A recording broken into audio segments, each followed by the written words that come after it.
Hello, my name is Amedra Tennial, and I will be speaking to you today about full-service schools. In our textbook, Teachers, Schools, and Society by Sadker, it states that recognizing that children cannot learn when they are tired, hungry, or abused, or if their families are in distress, such schools are rare. They are full-service schools that can be public or charter, and both types are impressive. The textbook states in Zelman versus Simmons Harris provided a voucher that parents could choose private schools for their children to attend. The Supreme Court allowed the use of vouchers to go to private schools. Some Americans oppose public funds going to promote religious doctrine.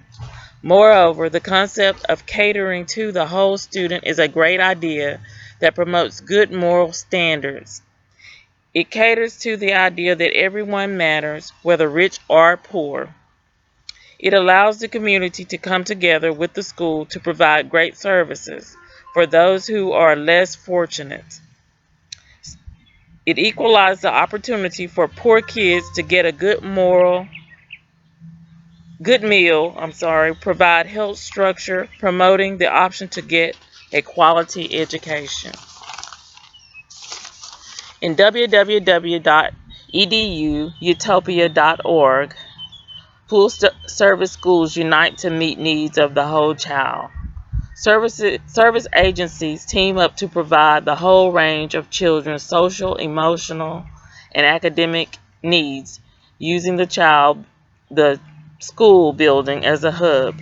With the economy stuttering and the pressure on schools to test students getting more intense, the number of school as services as a hub will still grow the coming year.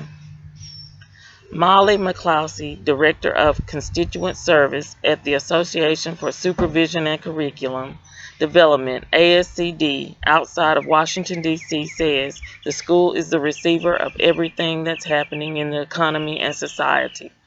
The school's community schools movement is more than 20 years old, but it is seeing a surge interest. It is dawning on social workers and educators that these partnerships, the federal No Child Left Behind, plays a role. The law has placed a national spotlight on the disparities in academic achievement between affluent and poor neighborhoods, and no amount of test prep can erase the effects of poverty, ill health, and family distress on children. According to the 2008 issue of Educational Leadership, the Thomas Edison Elementary School in Port Chester now hosts a health center for children. Staff from a medical agency provide primary large dentistry and nutritional counseling.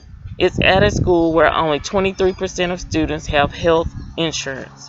According to the urbanstrategies.org, say the characteristics of a full-service school provides: number one, health quality education; number two, the alignment of school and community resources with the needs of students and families; number three, collaborative leadership structure; number four, the expansion of after-school and enrichment programs; number five, access to on-site services for students and families and community engagement; number six, extended school hours. Offer a more holistic approach to addressing the underlying factors.